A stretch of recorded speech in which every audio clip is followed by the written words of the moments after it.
वेरुळा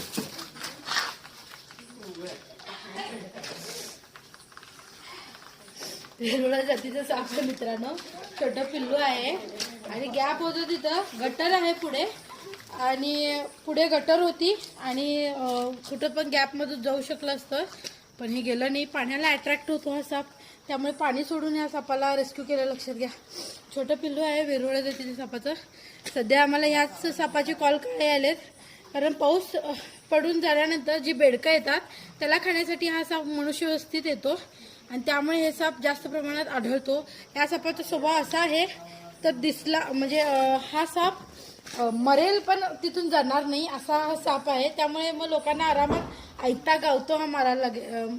आणि सगळ्यात जास्त रागीट साप, देशातला सगळ्यात रागीट साप म्हणावं लागेल. बघू शकता कसा आहे, तरी पण चावला नाही.